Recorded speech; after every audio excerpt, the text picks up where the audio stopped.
Olá, sejam muito bem-vindos. Boa tarde a Hello, todos. welcome. Good afternoon, everyone. This is the webinar about climate financing. It's an honor to be here with you.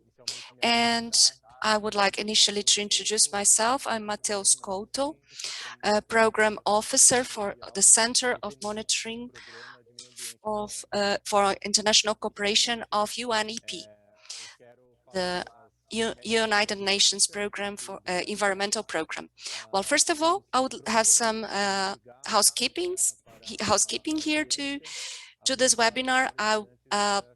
The attendees will have their microphones off all the time. Speakers will open when they speak. Feel free to interact in the Q&A tab, and also to select the language of your preference. We will have one talk in English and the others in Portuguese. You can choose your language of preference. Videos will be recorded and made available in YouTube, UNEP and OLACEFS YouTube channels. This is part of a project in strengthening the external control of environmental field, supported by the UNEP and the OLACEFS to support Brazilian TCU, the Court of Accounts of the Union of Brazil, and the other SAIs in Latin America to strengthen their task of having a better control in the environmental field. Our webinar today will have three parts. First part is an opening session where we have talks by UNEP, TCU, and GIZ.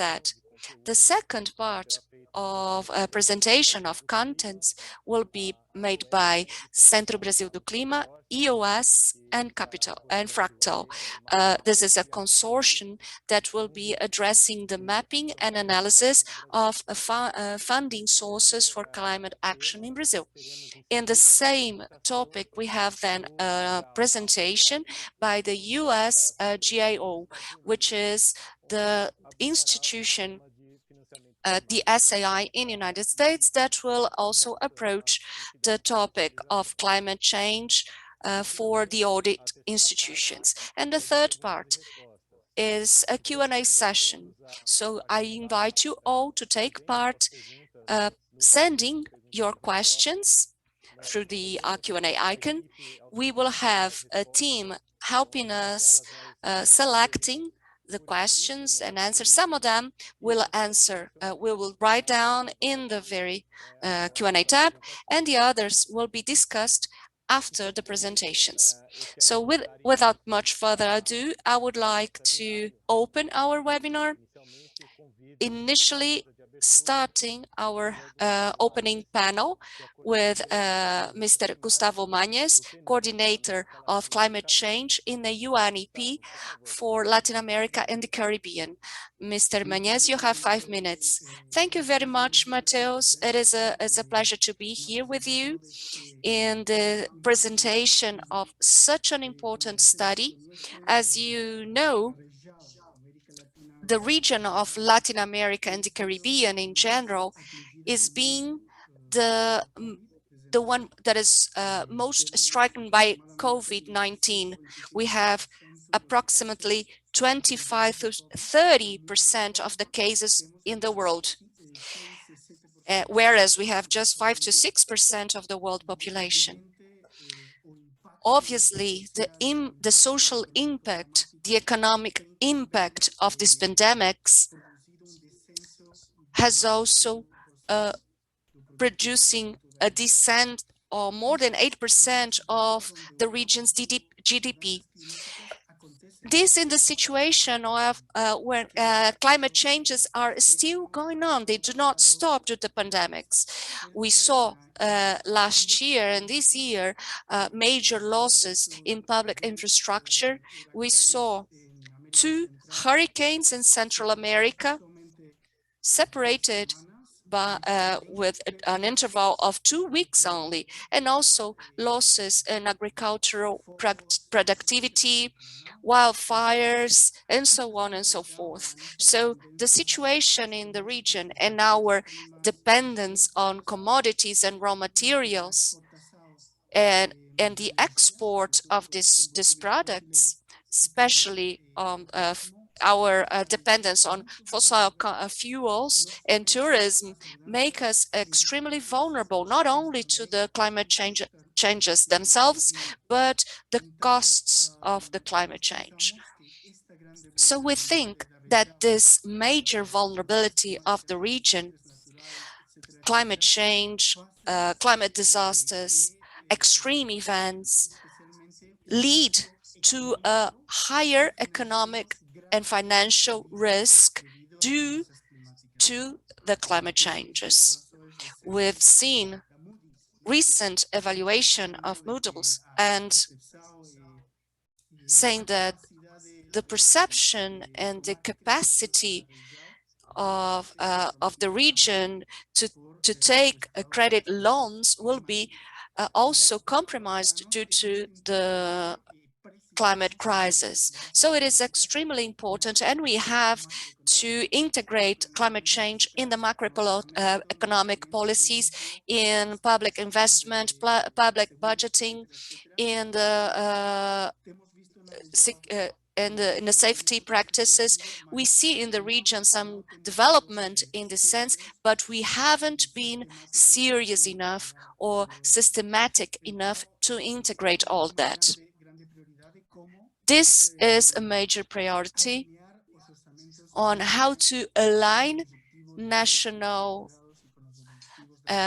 systems with the 1.5 degrees plus as per the Paris Agreement. And second, no amount of public investment for climate will be enough. We need a radical and fast transformation in the way we invest all of our resources, not only those destined to climate.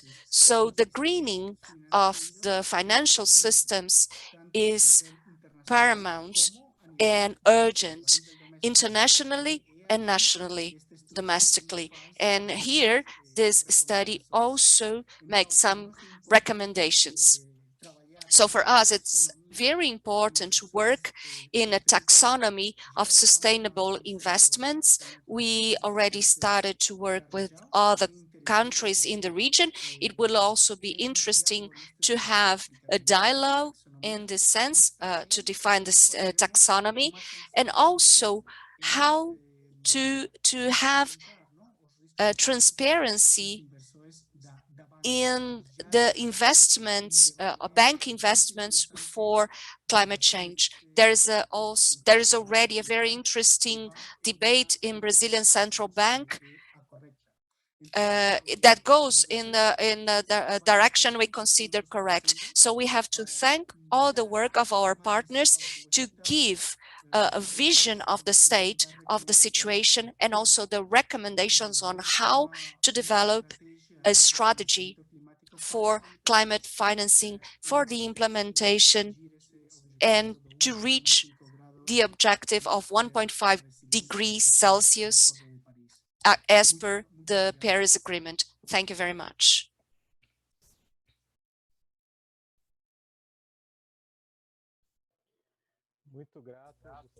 Thank you very much, Gustavo, for your opening words. It's excellent to understand the regional context. Here in Latin America, we are exposed to climate risk, as everywhere in the world, but we have to do our homework, which is integrating climate actions in our accounting systems. So now I would like to invite, for this opening panel, Mr. Christian Lorjas, coordinator of cooperation of GIZ for the Amazon Fund. Christian, welcome, and you have the floor. Thank you very much, Mateus. Congratulations for pronouncing my name properly. It's not easy. Thank you, Gustavo, for your words. I'm Christian Loajas. I'm from GIZ, and I work in the Amazon Fund project together with our partner, BNDES, the Brazilian Development Fund, and our partners, especially Norway. I'm very happy to talk to you. It's a crucial topic for me. This is part of my work already for many years. I also would like to greet all the participants here, the speakers, the attendees and speakers and panelists, and the attendees for being interested in our topic, and thank the consortium to carry out this work, UNEP, TCU, and the USGAO. I think it is a very useful and important work. So, talking about the NDCs and Paris Agreement, of course, it makes sense for climate, and the study and other studies also prove that they make sense from the perspective of economy. But not all countries have the financial resources to start the implementation that is necessary to achieve the NDCs, the nationally determined contribution. And here we get into the point of international cooperation. GIZ is one arm of this international cooperation from Germany, that is the technical side, GIZ, and we are working with Brazil for many decades, diversity, climate, and many other areas. And we also invited the project for the cooperation of TCU, the Brazilian Court of Accounts of the Union of Brazil, and the other OLACEFS, the SAIs of Latin America and the Caribbean. And I would like to address now the Amazon Fund, when our directory is an integral part. The fund, as you may know, it is a tool of financing with results for more than 1 decade, with a great success. I've been following up this project on behalf of KfW. I negotiated some projects. KfW is the economic arm of the German corporation. And what are the factors for success? In my opinion, governments with aligned objectives. This is a pre-requirement. You need a good partner, professional partner, solid partner, and above all, you need trust among parts. And without trust, nothing can be done. These tools and audit tools like due diligence, compliance tools, are tools that create trust, build trust, in addition to other more technical like profit chain. And if you work with funds and financing according to results, another very important instrument is the calculation of these results that must be transparent, robust, and up to date. So this is very important, and you can believe the donors require a lot of BNDES to be the eligible party to implement such a project. But the Amazon Fund was a subject of criticism with the current government, and audits even more. Our colleagues from TCU probably know they have to carry out these analyses and tests. And their BNDES proved that everything is in order, solid and well. And BNDES, the National Development Bank of Brazil, in itself is very transparent. You can access the Amazon Fund website, and all the bank cycle is there to see, to question, to challenge. I'm almost getting to the end of my talk with this example of the Amazon Fund that was successful partially due to good auditing processes. And a little spoiler here, I would like to mention 2 points and limits for auditing. You probably know the case of Earhart in Germany. It failed. It's a complete fraud.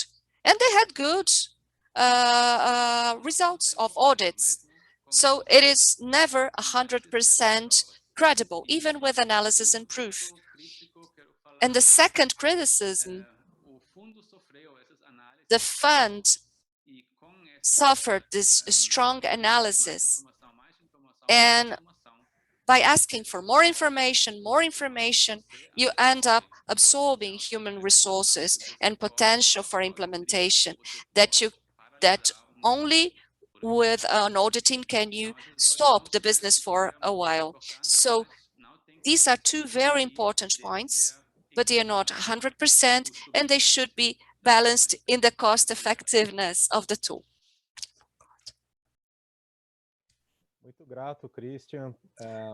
Thank you, Christian.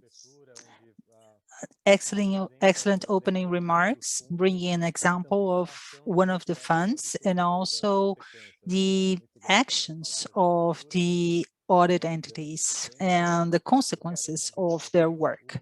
So now I want to invite Mr. Hugo Schützels, Secretary of External Control of the Agriculture and the Environment within a Court of Audit for the Union, for the Brazilian unit. Thank you, Matheus. I want to thank our colleagues from the UNEP and also our colleagues from GZ, Christian, and all the technical team that has been helping us. Also, GAL, our colleagues that were so ready to share their experience with us. They are the American SAI, and also want to thank the colleagues that carried out the study in the consortium that today I think we have. But my special thanks also to this group, in fact, to this partnership that contribute to make this event come true. And finally, I want to thank everyone that supports us, because you know how relevant this theme is. I am Hugo Schütz. Today I'm with my colleague Adriano Juras.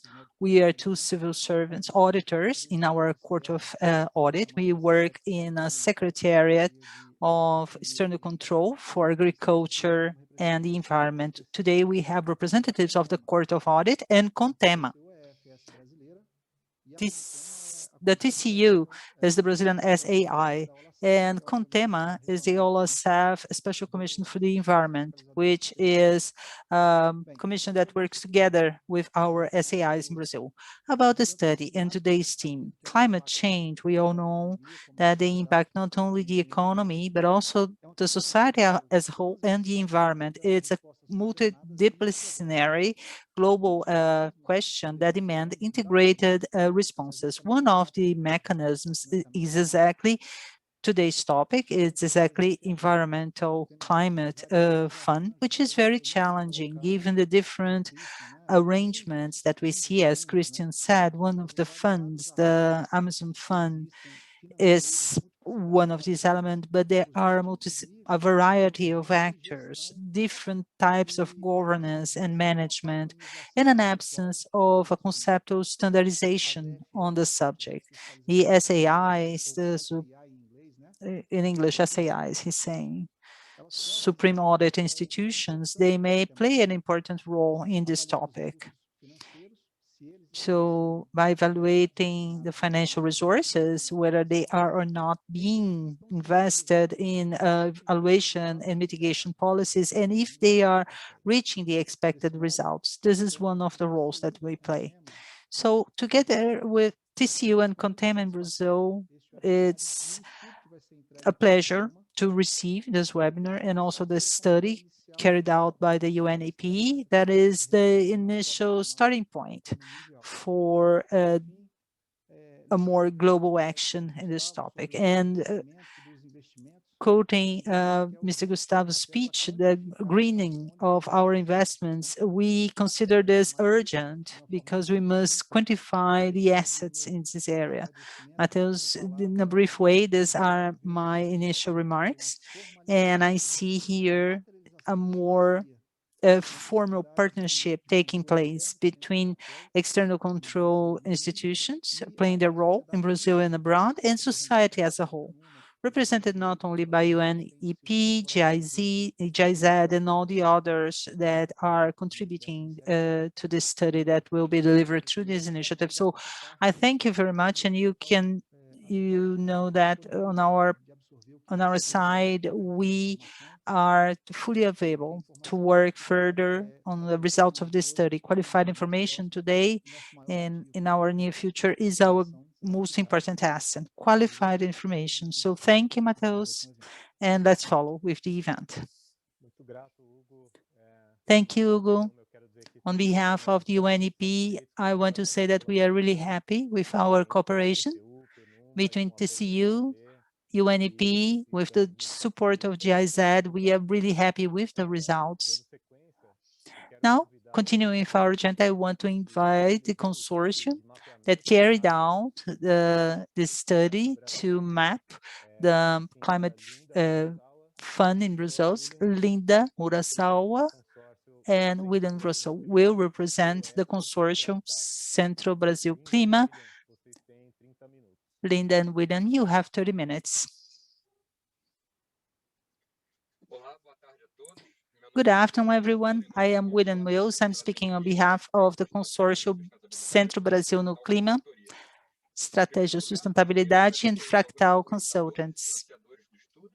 First of all, I want to thank the financiers of the study, UNEP, GIZ, and all the participants. We are going to present subsidies for SAIs on the funding for climate actions. Thank you. I want to make a brief presentation of our goals and a little bit about the Paris Agreement. The next slide.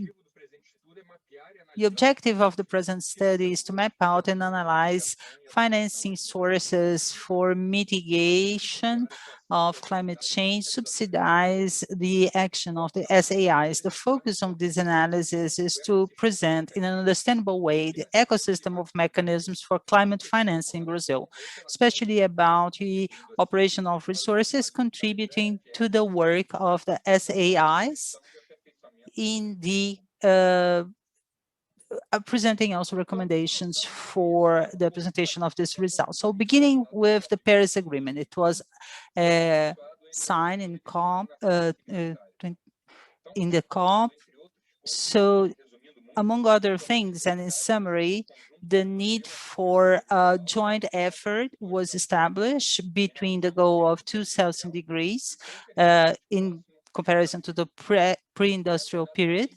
We also agreed that the countries should present more ambitious goals to limit the warming within the agreed limits, translating to Portuguese in a turnstile mechanism in which you will turn only to one side, reducing more the emissions until we reach the agreed levels. Brazil presented its NDCs in COP21, and after ratification in 2016, it was transformed to the Brazilian NDC. In December 2020, Brazil presented its new NDC. Next slide, we are going to speak more about the first Brazilian NDC with more details. Thank you.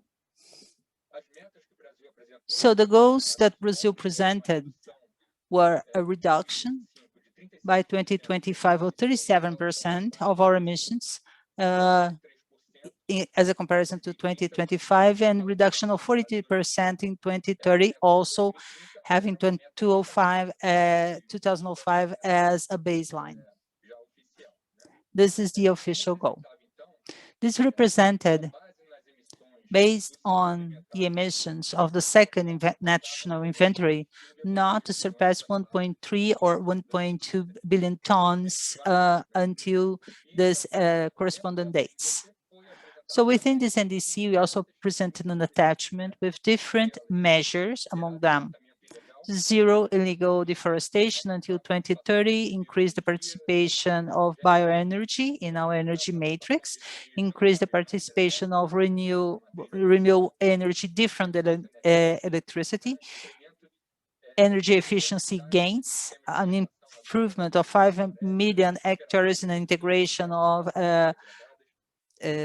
different areas of cattle raising, agriculture, and a greater detailing. So how we can achieve this reduction until 2025 and 2030. In the new NDC presented in December of last year, the country ratified the goal of 2025 and confirmed the goal of for 2030 as an official goal. Before, it was only a quantitative index. So this document improved this the commitment with the specific goals. For example, the commitment to achieve zero legal forestation until 2025. It generated challenging it created questioning of the country's ability to reach this goal.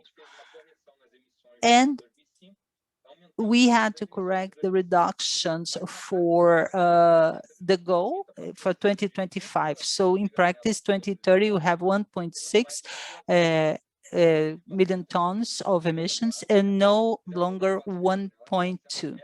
So an improve in 400 gigatons or 33%. So this represents an increase in the emissions in comparison to the previous goal that Brazil had introduced. And it was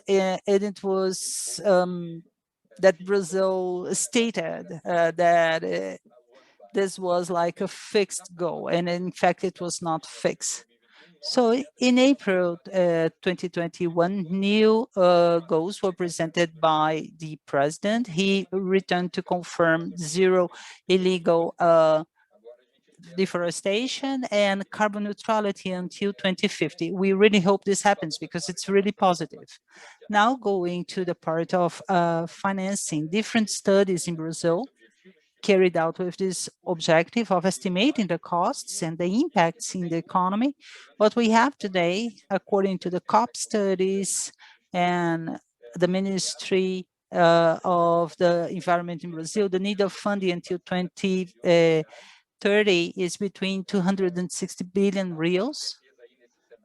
There's a lot of uncertainty in these scenarios. It's between 160 billion and 470 billion.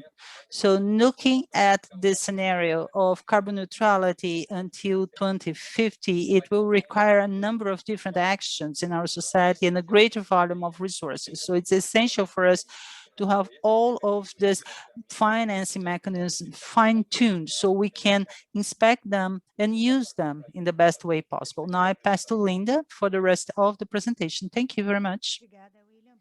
Thank you, William. Thank you all. I want to thank all of the participants and the sponsors of this event. So continue with this presentation, the question of the discussion on climate financing is based on the discussions and the debates that were carried out in different forums. In the case of this definition of climate funding, according to on the UNFCCC, climate financing is a finance that can be local, national, or transnational, coming from different private or public sources with a clear goal of reducing the emissions connected to greenhouse gases,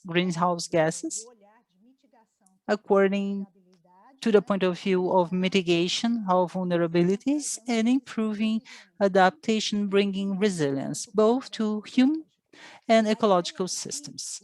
The idea is that the resources come from different sources, so they can be multilateral funding from development banks, and we realize more and more that there are resources that are being raised and captured and earmarked for that goals.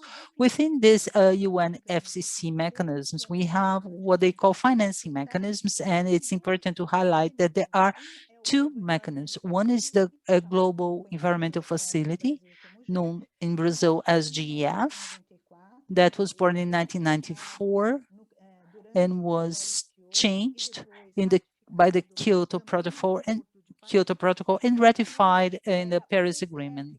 And the GCF that was born in 2010 during the Cancun conference that has been also receiving more and more donations. Based on these tools that we already have and the mechanisms that are created, there are several financial instruments that were created to receive these resources. These financial instruments will support the projects in different ways. They can be formed by donations or grants, or they can come through concessional loans or loans connected to traditional existing mechanisms in each execution entity through the green bonuses. They can also come through guarantees and collaterals and debt conversion. So this is the initial concept of climate financing that was established. For us to check how this is being processed, we can see the ecosystem of climate finance. You have the contributing countries, the contributors that will work through bilateral agencies or implementation institutions, for example, GIZ or MURAD or UEFA, that work together with other multilateral institutions and together with financial mechanisms, the one that I just mentioned, in terms of the GEF and the GCF, and others that are also financing mechanisms, but they are not formally linked to the UNFCCC. So you have multilateral institutions such as the World Bank, the IDB, and others, and also agents such as the UNDP, UNEP, FAO, and others that work to the sense of reaching the region or the country that was accredited within the concept of being a receiver, destination for these resources. How is this internalized in each country? How is this?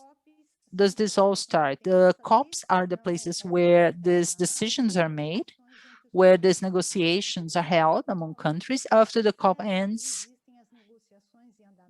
there are other negotiations that continue, and these negotiations will continue, will define also the proceedings. In Brazil, it's up to the Ministry of Foreign Affairs that lead the delegation during the COP sessions to decide, but they are not alone. They also bring different informations that were prepared according to the dialogue among different ministries and other entities, both from private or civil society entities, bringing different points of view that will be dealt with at the COP.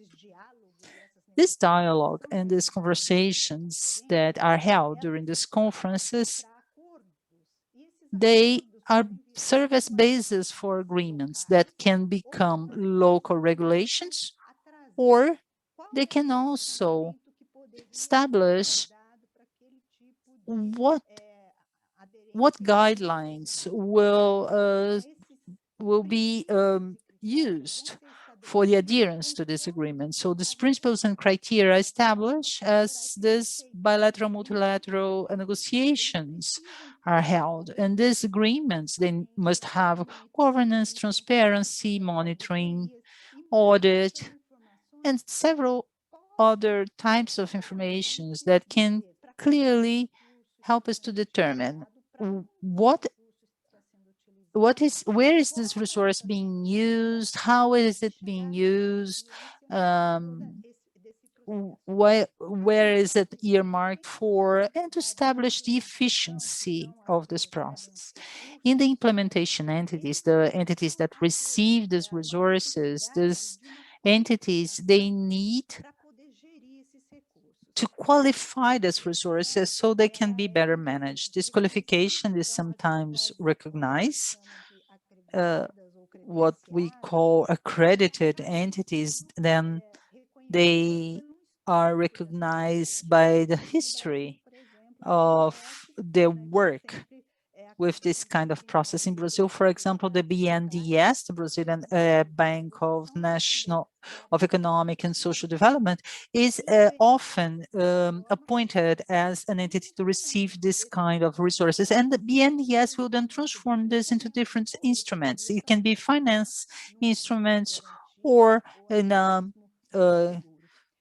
collateral fund, or even in an insurance project earmarked for the types of projects connected to climate change. Here, an important point that we must highlight amongst different forms of financing. Why do we introduce the NDCs? Not only because they are connected to the funding in itself, but also because we want to understand the correlation of the use of these resources to meet the goals that William has just described. So if in the NDC it says that we should have more renewable energy in our energy matrix in the country, more than the hydropower plants, let's then confirm if climate financing is being earmarked to that goal. How much resources were then directed to that, and how much it resulted in terms of reduction of emissions. But we cannot forget that climate change is not only limited to those items that are recorded in the NDC. Oftentimes, you're going to have climate financing that is directed to other types of projects that are not connected to NDCs, but will also reduce emissions and are also bringing positive social environmental impacts.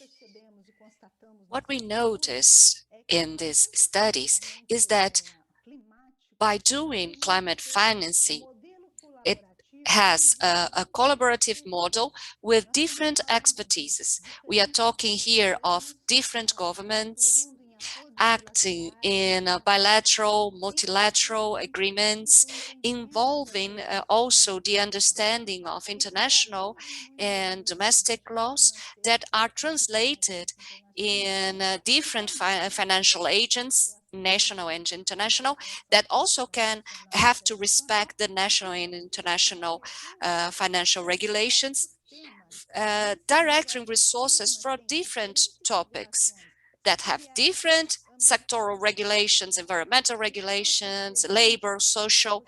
And what we notice is that you start to have, for each negotiation, there will be a great diversity in the models, in the model of governance, different financial instruments, different criteria for risk evaluation, different projects, and consequently different indicators. This is what is involved in the whole ecosystem of climate financing. And this has been discussed for a while. And currently we have in the discussion of the task force, together with the TSFD, they are already considering what the financing in general would be. And they bring the main elements of transparency, so that we can have at least a first framework to work with. So it brings this issue of the need for governance, strategies, how to work with risk management, and how to define metrics and goals, because from this concept, we start to verify the essence and effectiveness of the use of resources in such a way that those who are donating or sending resources not only have the transparency of the correct use and the strategy that is being used respond to what was negotiated in the different levels, in the different tiers, and also the issue of the risks. What we also observe within the studies is that the risk is currently something that have to be adapted, because there is the climate risk, when we say that the risk of the transition and the risk of a major catastrophic events, versus the financial risks, which are the traditional risks of credit analysis. What we created in terms of scenarios observing all of that was through these mechanisms. We carried out an analysis of BNDES environment mechanism, the FINEP, the National Fund on Climate Change, Amazon Fund, National Environment Fund, Environmental Compensation Fund, some mechanisms of IADB, CAF, GEF, and GCF. And we here listed the common points in their variety of projects, the different metrics presented by each project, in some case, innovative projects. What is this relevant, especially when we are talking about financing and the difficulties of the sector to approve a project? When we talk about innovation, so automatically it doesn't have a history because it is new. And a financial sector, financial industry, usually work with statistic basis to build risk. And if we don't have history, this is a non-known risk that can be a high risk. So this issue of risk and the need to have a transition of business models, it starts to require from climate financing a new outlook. You need an increase on a risk appetite. You need a new look for these new models. I'm sorry, we are talking in the mid to long run, not having quantitative but qualitative indicators. So this raises attention that the climate funding has to pass through. And more the need for capacity building, not only of those who are receiving the funds in the edge, that is the project itself, but also the agencies, the implementing entities, and the financial institutions that have to understand the change that is going on. As mentioned in the opening, the guidance that the BNDES is giving and what we are detecting for the need of this guidance, and also counterparty instruments, so it is necessary, or collaterals. So we need not only to work with pure financing, but also the complementarity that many of these funds bring, which can be a donation, capacity building, seed capital, so the project can be established. And climate finance is also understood as a main catalyst to finance the project as a whole, because it can provide an initial study, and as of this study, we establish the basis for a long-term project. And as the amount of resources, of course, is limited for each country, there is a high level of requirements such as safeguards that are imposed to receive the funds. So in transition, we have different business models that are going towards low carbon with new technologies. Monitoring tools have to be also improved to monitor quantity and qualitative methodologies, and what would be the introduction of climate risks in addition to the traditional credit risks, because these will bring about new regulations as we are seeing. And so we use this image of the giraffe above the clouds. So we have to look above the clouds to see what the opportunities are and not be just tied to the risk and paralyzed due to that. So in the final considerations, we would say the climate finance is an ecosystem of multiple stakeholders with a major diversity of mechanisms, which brings difficulty even to trace and consolidate all the resources. There are different sectors and projects involved, so the diversity of regulations, laws, expertise, monitoring, standards is very complex.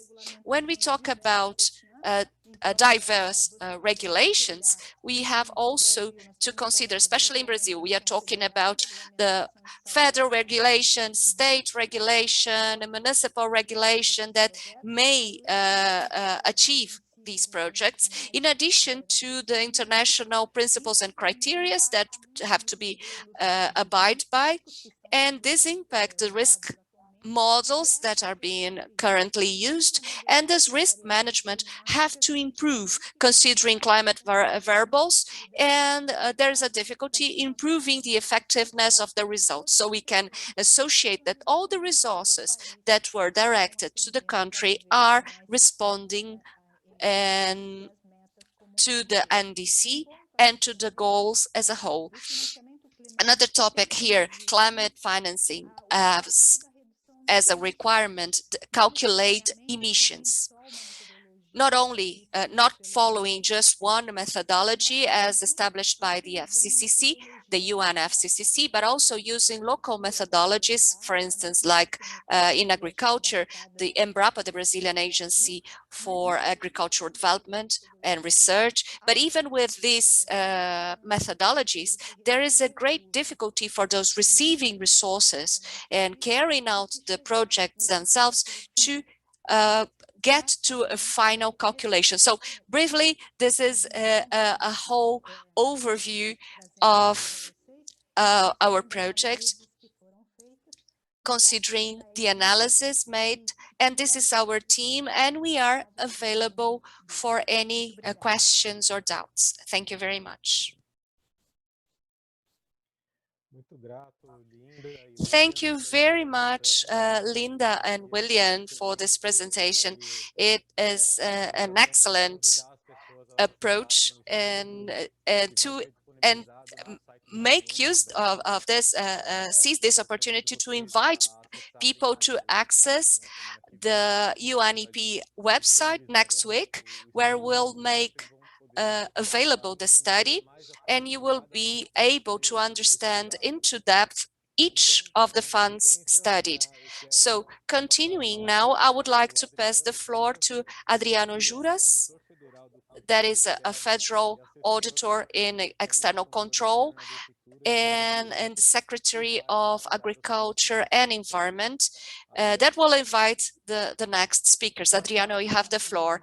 Good afternoon. Thank you very much, Mateus.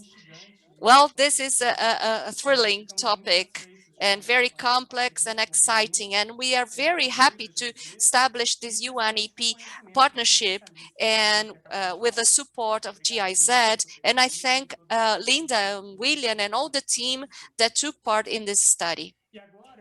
And now I will invite you to adjust again your select the channel where in the interpretation globe to choose your language of preference, because I will start speaking English now to welcome our colleagues from SAI in the US. So welcome, Marissa and Joe. Let me first introduce you to the audience. Ms. Marissa Dondo is a senior analyst at the GAO's Natural Resources and Environment team. Ms. Dondo began her career at GAO in 2009, and her audit work focuses on environmental and energy policies, including climate finance and resilience, oil and gas, and renewable energy policies.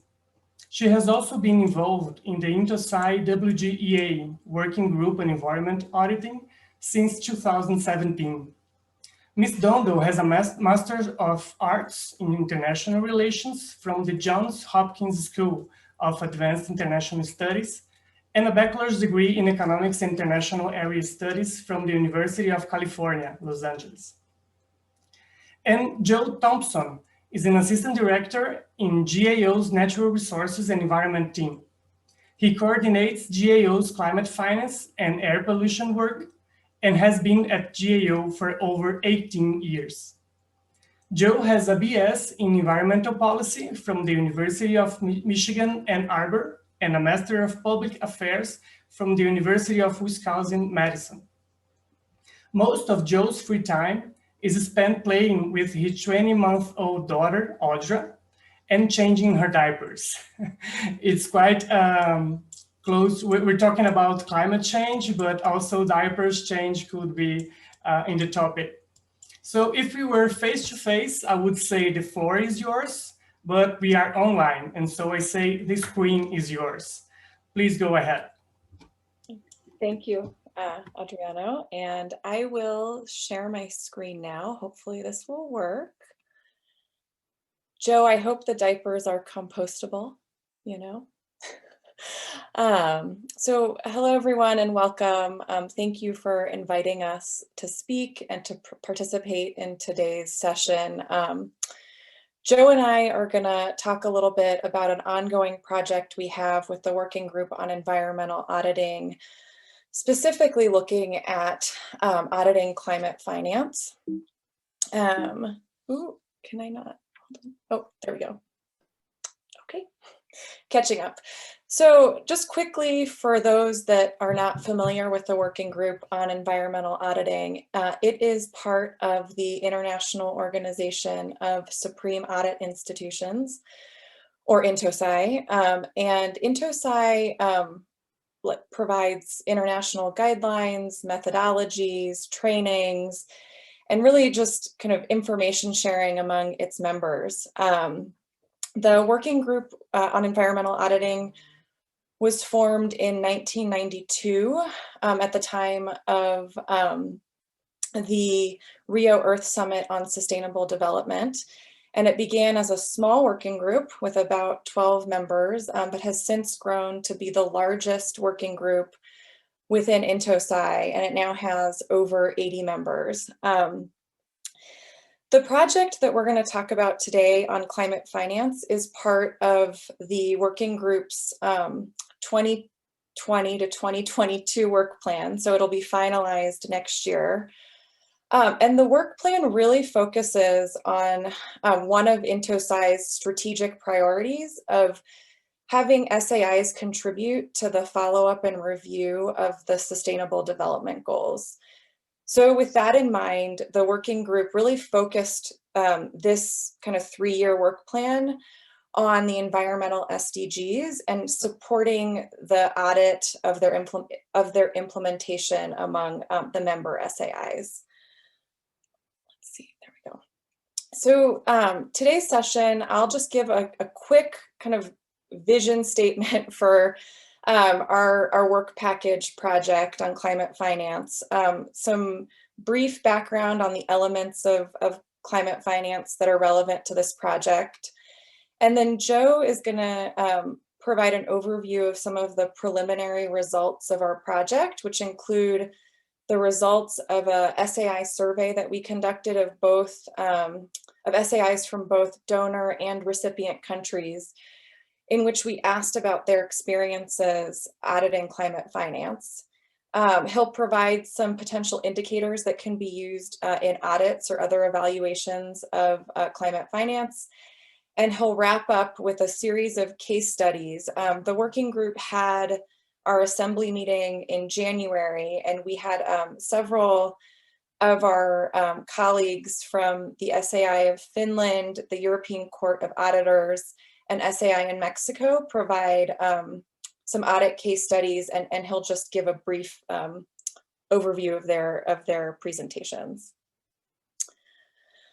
So in terms of our vision, the big sort of question here is, why is the focus here on climate finance? And the working group really saw climate finance as the main tool to help developing countries kind of reduce greenhouse gas emissions and prepare for inevitable changes to the climate.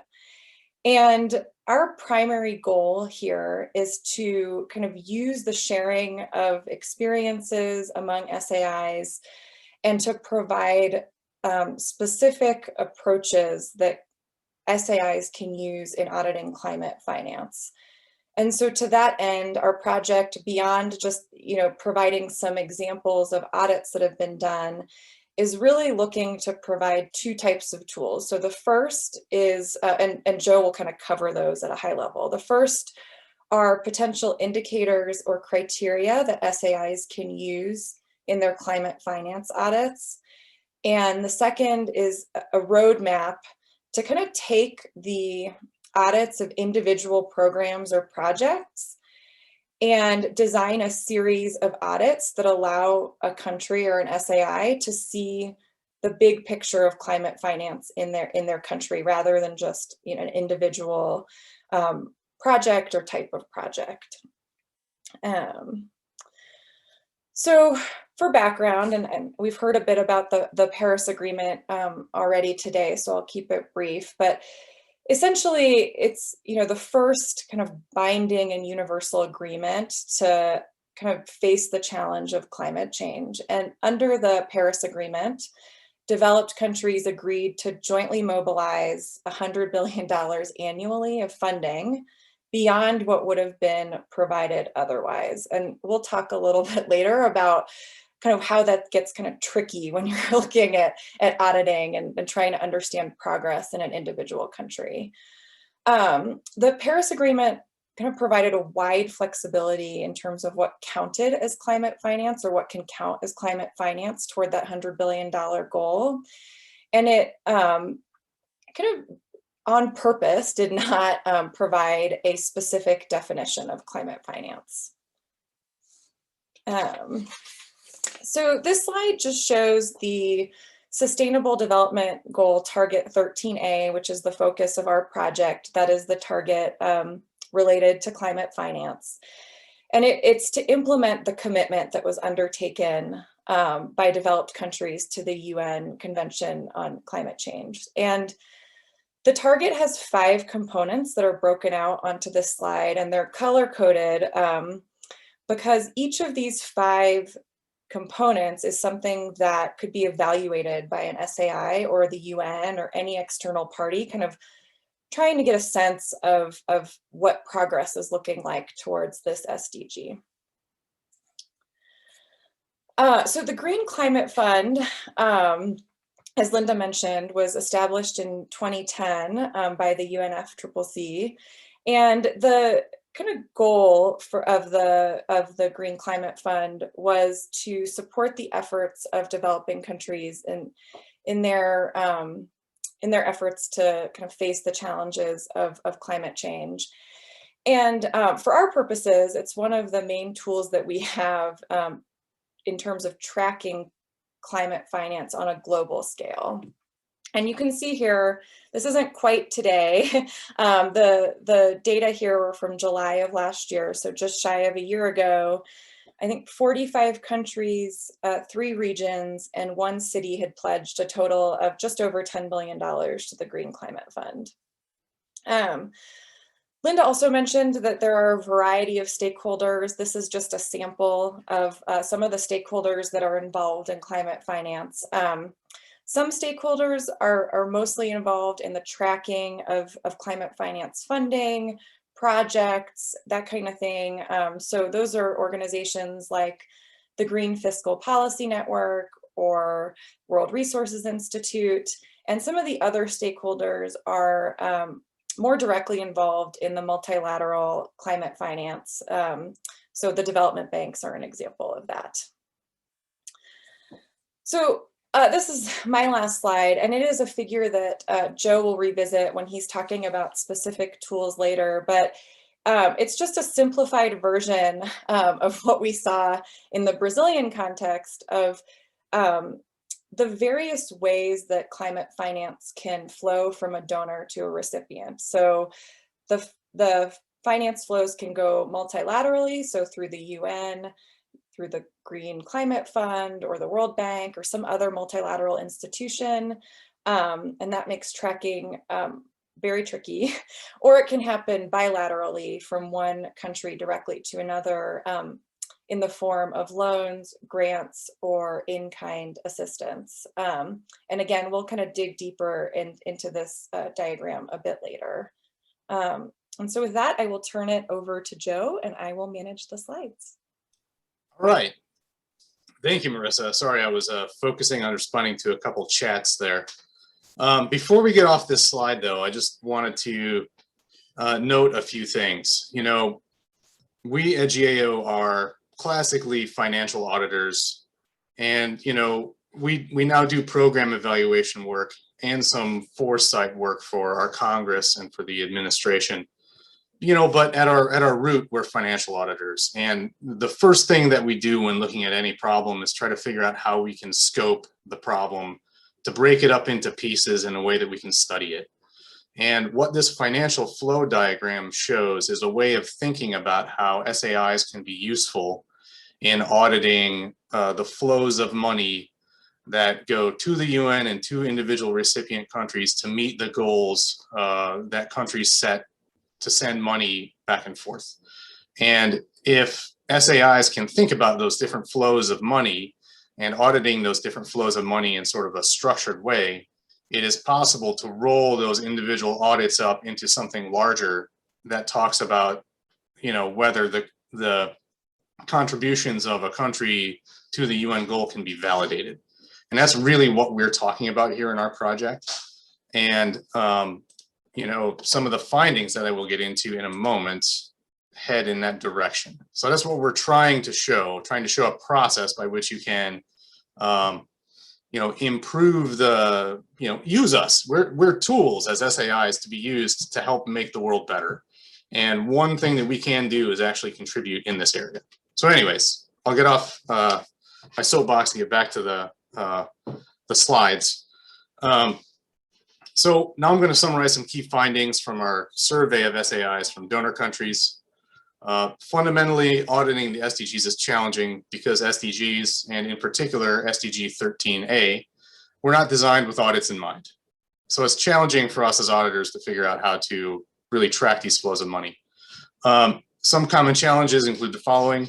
As Marissa noted, and as the previous presentations noted, there's no agreed upon definition of climate finance, and that makes it difficult for us and other countries to measure progress towards climate finance goals established under the Paris Agreement and set as a target for SDG 13A. What we found is of the 14 SAIs from donor countries that responded to our survey, none reported that their government has a formal definition of climate finance. Specifically, 8 of the 14 had no definition at all, and the remaining had a general idea but nothing formalized. In addition, half of the SAIs from donor countries reported having no objectives associated with climate finance contributions. While many SAIs have conducted audits related to climate finance, most of these audits are of individual projects or programs rather than overall contributions or financial flows.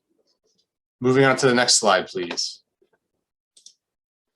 All right, now we'll move on and summarize some of the key findings from our survey from recipients of climate finance. As you may recall from the earlier discussion, the Paris Agreement did not provide a formal definition of climate finance. Of the 24 SAIs from recipient countries, 1/3 reported that their country has a formal definition of climate finance. About 1/3 also reported that their country has objectives associated with climate finance. And almost all reported on projects or programs funded through climate finance. So while many SAIs have conducted audits related to climate finance, few audits link projects or programs to strategic planning efforts. So we haven't quite figured out yet how to roll up all these individual audits into something larger, but that's something that we can accomplish as SAIs, and that's something we're trying to provide a roadmap for in our study for the Working Group on Environmental Auditing.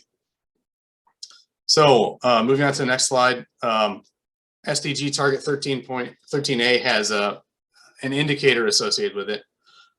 It's problematic in some ways, which we'll get into right now. SAIs from both donor and recipient countries have the opportunity to contribute to the follow-up and review of SDGs, but we need certain tools to do so. First, we're going to take a look at this indicator. And basically it says that the amounts provided and mobilized in US dollars per year in relation to the $100 billion collective commitment through 2025 focuses solely on the $100 billion goal. We're looking at the amounts provided and mobilized towards the collective commitment.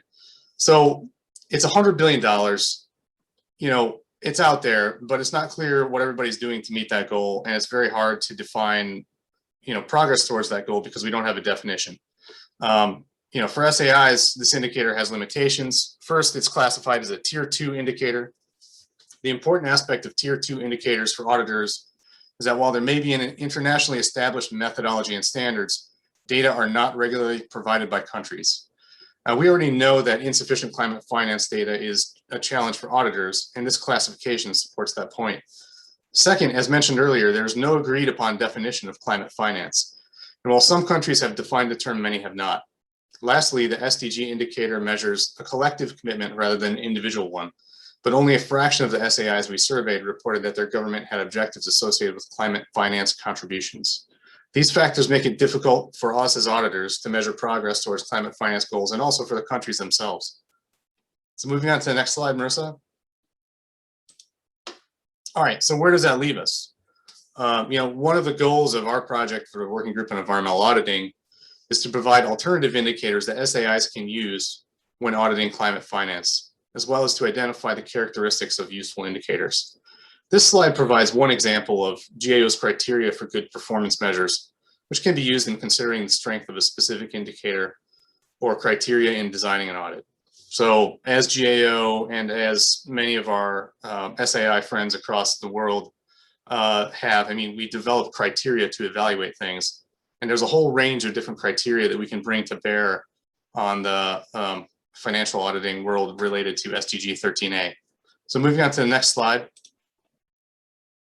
Other potential indicators that an SAI could use are a country's national adaptation plan or the Rio markers developed for the OECD. And also if there's any you know, financial or, you know, contributions to the UN spelled out in the NDC process under the Paris Accord. We will hear from, or I will briefly describe some studies by other SAIs later in this session about how they have used alternative indicators as criteria in designing performance audits. SAIs also have a role in internal control and oversight of their country processes and programs. In particular, you know, it's our job to track flows of money within the country, but also flows to recipient countries through different mechanisms, including bilateral loans and grants through multilateral channels, including flows to the UN from donors and from the UN to recipients, in compliance with resilience specifications for infrastructure funded through climate finance or any number of other roles. I mean, as SAIs, it's our job to track the money. And, you know, if we view it the right way, we can track the contributions to SDG 13A. Moving on to the next slide, please. All right, so now we're back to that graphic again. Let's talk about how an SAI might design a series of audits on climate finance. You know, again, as I already said, we can play a big role tracking and improving accountability of the flows of climate finance through bilateral and multilateral channels by auditing each flow of money or assistance. For example, in designing audits, SAIs can ask, does the financial flow make progress towards the country's goals? First off, you should ask if there are goals, but yes, does the financial flow make progress towards the goals? Is the flow real? Meaning, is it new and additional, or are we just relabeling things that already exist for other purposes? And this has been a problem in the United States in the past. Is there a goal to measure progress towards? This one is key because you can't measure progress if you don't have established goals. As an SAI, you could tackle this by auditing the smaller individual elements and then using the smaller parts to help inform the big picture on climate finance in your country. And that can be useful to the UN if all countries sort of roll things up in a similar way. This can help the UN validate whether countries are actually making progress towards their goals. So, you know, we could have a key role to play in this whole area as SAIs. So now we get to 3 examples, And again, I'm presenting other people's work, so please don't ask me too many detailed questions about this. I'm trying to channel what they told us a while back. So a brief overview of an audit from the National Audit Office of Finland. The objective of this audit, and it's still underway, is to examine whether the management system of the Ministry of Foreign Affairs provides adequate conditions for effective and efficient climate finance. And it focuses on the climate finance channels, again, the financial flows, and management systems, including bilateral and multilateral assistance, as well as investments that are part of the country's development policy. So you can see the audit questions on the slide. But basically, I wanted to illustrate that Finland is starting to think about things in the terms that we just discussed. How can we, as auditors, help our countries understand, whether the flows of money are actually meeting the goals of the country that are contributing the money or the countries that are using the money? And auditors are beginning to look into this. So next slide, please. The next case study is from the European Court of Auditors, tracking of climate finance spending in the EU budget. And this is actually a completed audit, if anybody wants to take a look at it.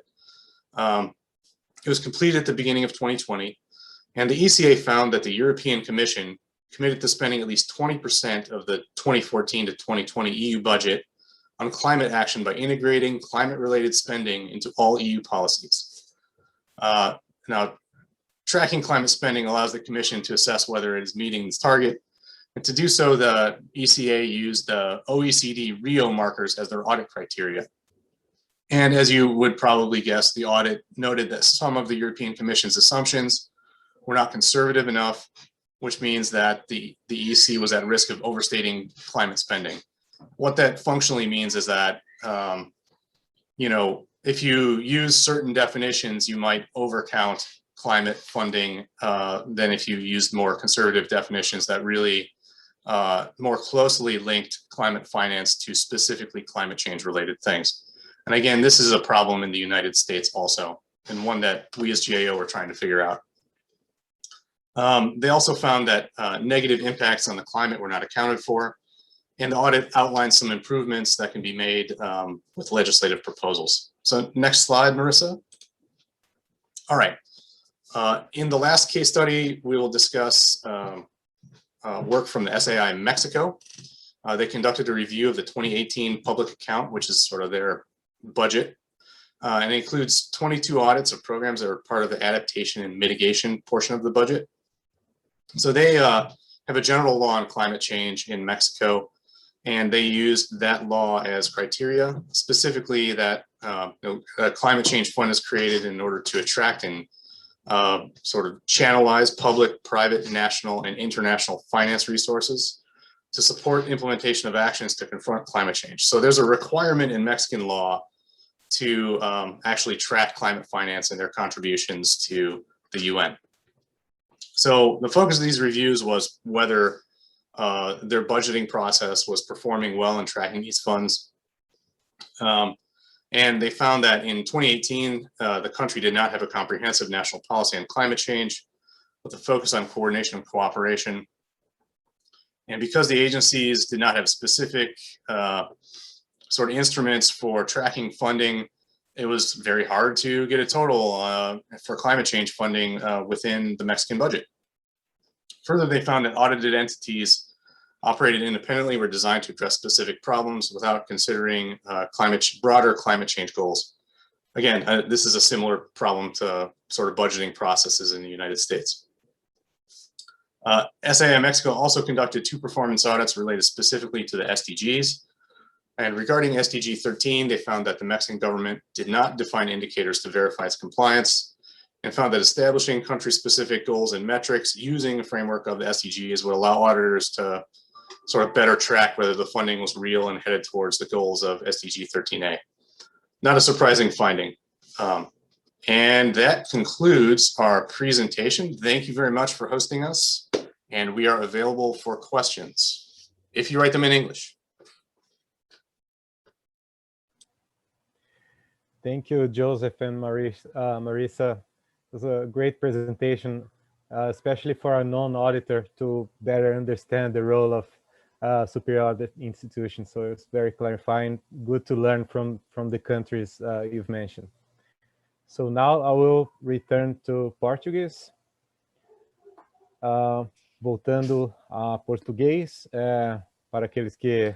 So going back to Portuguese, for those who wish to change the language, you can use the interpretation globe below. So now with our Q&A session, we had some questions about the availability of the presentations. So I want to tell you all that we are asking for the speakers, if they allow, we can make the presentations available in the UNEP, the same website where you can use to access this webinar. The first question to Linda and William that contributed to the study about the access to resources. We have some questions about subnational governments, entrepreneurs, so in lower scales, not at the federal level. Do you think that there is like a facilitation of the access to these funds? I can answer. During negotiations, usually when you bring resources from international donors, usually this is negotiated directly with the federal government. The federal government can establish the rules to direct the resources within these negotiations, saying that they can open both for public as for private entities. So cities and states can also receive the resources depending on the type of program. We can say program because after it becomes a financing mechanism, they open programs for energy efficiency, for cleaner cities. So for instance, BNDES has currently a program that is urban mobility that can also be assessed by the cities. And this resource in the National Fund for Climate Change is there. So it depends a lot on the type, and local entities in some situation can also negotiate directly with the entities that are the owner of the resources. Linda. Thank you, Linda. There's another question for you. Is there any survey about the absolute volumes, absolute amounts and projects for climate change in Brazil in terms of multilateral agencies that are part of the convention or not, bilateral agencies? Well, there is no summary framework with all the mechanisms in Brazil. But we can say that there are many entities working in Brazil and they are very active. We have the example, for instance, of the UNEP with GIZ, together with AIBD and AIDB, I'm sorry, and other agents that bring a lot of resources. The resources that flow the most, there was the Amazon Fund that come directly from countries such as Norway and Germany, that currently you have other mechanisms and you receive these resources through different agents. It's not closed, it's not restricted to GF or GFC. Thank you, Linda. There is a question now in English, so I will change my... Marisa, you've presented that there is not a clear definition on climate finance. And do you see a role for the superior audit institutions to to support the countries to have this definition, or do you see a movement from the private sector to have a climate finance definition?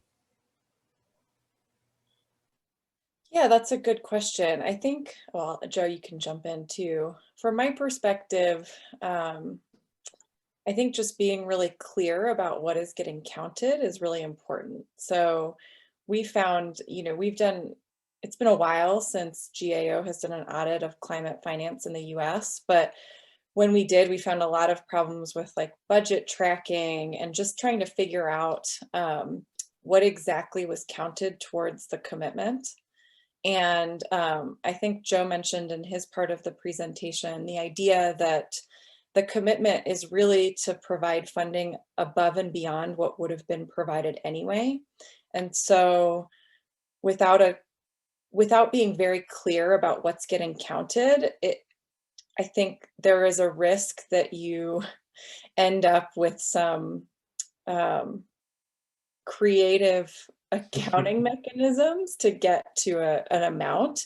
But I don't know that I have an opinion on who should be responsible for the definition. I'll let Joe. Well, yeah, so it's not clear that you really can ever develop a crystal clear definition of climate finance, or that you should, right? So there's a reason that it's very hard to pin down. It's because it's flexible, and the UN goals were designed to sort of target national government contributions, nonprofit contributions, and private sector contributions towards that overall goal.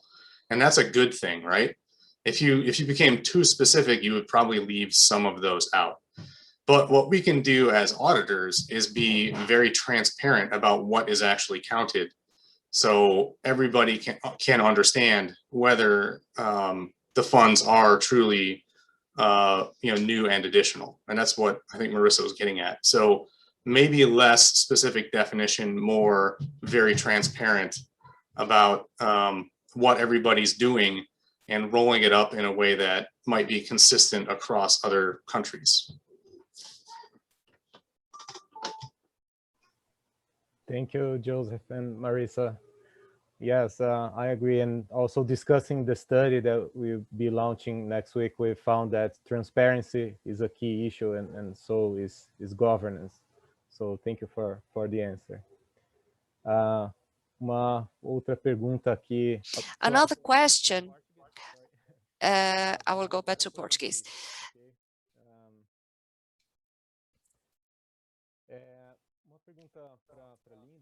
A question to Linda and William. How does environmental compliance could help the process of auditing to make it more clear the application of climate funds? This is an excellent point, because we have different laws, and there's a difficulty of monitoring some of the cases. So the help of the understanding of agents, of a perspective of agents, external agents, to have a better performance of the projects and effectiveness on the use and assignment of resources. Currently, there are many agents, and even within a cooperation, these funds are invite different stakeholders to discuss during the previous part how to do the financing, what are the legal bases, and what indicators might be followed for the compliance. So auditing would always be welcome to the different procedures. Mateus, I don't know if I answered. Thank you, Linda. Yes, you answered. There's another question in English here. I will switch into English now. And Joseph, do you think developing a climate finance taxonomy would be the solution for the fragmentation mentioned in the answer, in the previous answer? Yeah, I mean, that seems like a good approach. I'm not sure I want to be the one to do it. It seems pretty hard. I think UNEP has been doing some work in the region of Latin America and Caribbean on taxonomy. I don't know if Gustavo is still with us, if you wanted to say a few words. Okay. Maybe Gustavo is not here at the moment. Okay, so choose another question. Thank you, Marissa and Joe. So I'll move back to Portuguese. Então, voltando a português. So switching back to Portuguese.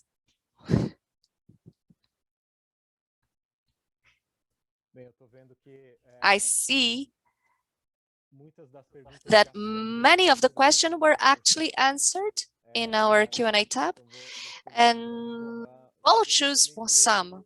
We know that speakers allowed to make their presentations available. Both presentations, both PPTs will be available in our website.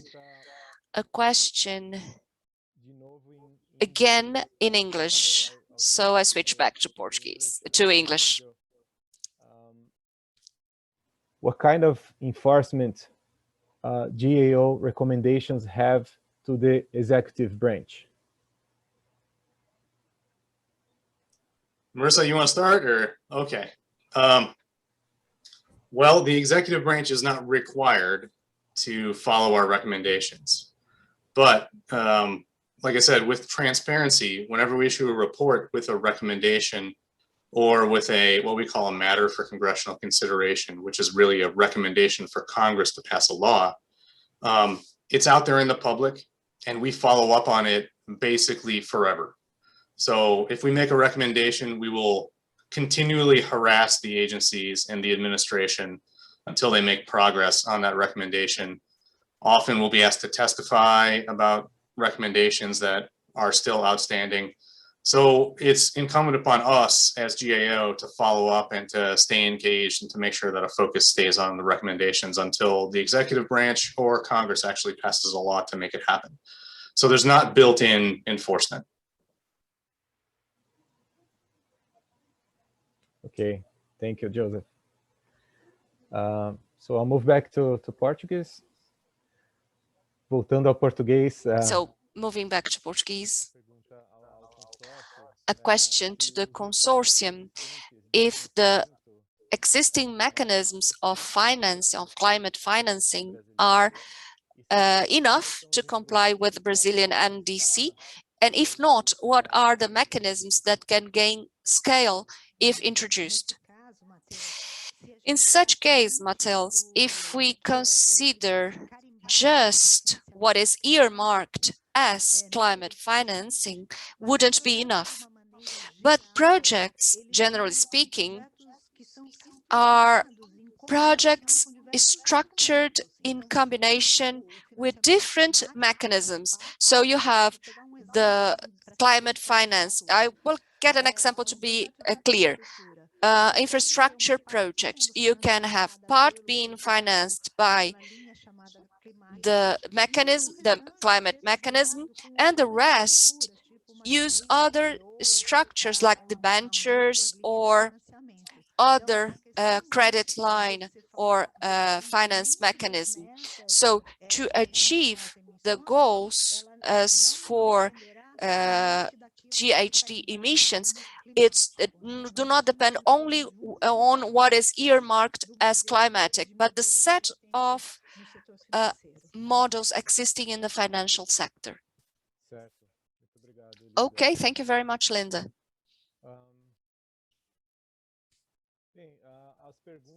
Well, the questions we have, most of them were answered.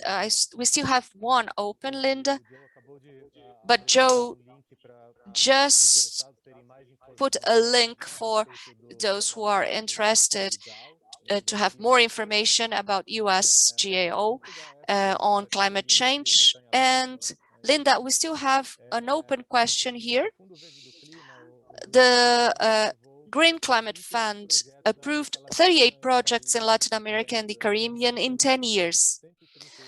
In the whole, it was 138 projects implemented around the world. Of those, 77 in the Asia Pacific. Brazil has just 4 projects under deployment, which proves that there is a major difference of access to climate financing. So is there any other interest behind that of making these investments of the Green Fund in Asia Pacific, or is there any other explanation for this concentration?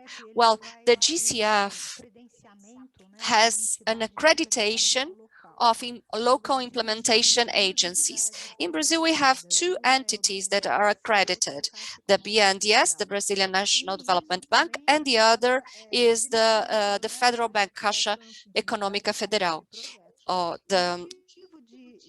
This decreases the access, and the reason for not having that many people accredited is because the GCF has a high standard for both in risk management as for the safeguards that follow the standards of the World Bank.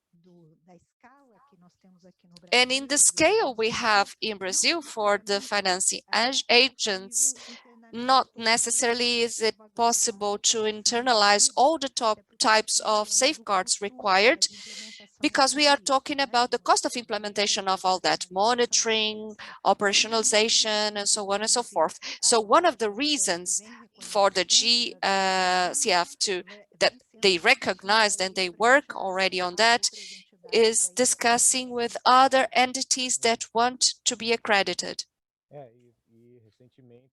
Recently, some important projects were approved in Brazil by means of GCF. One of them is technology needs assessment that is implemented by UNEP, where there was a mapping of the technologies that should be implemented so we can perform the climate goals in Brazil. And the other is the avoidable deforestation that is being implemented by UNDP. So we're starting to have a momentum to receive more projects here in the region. Let's see if is there any further questions here.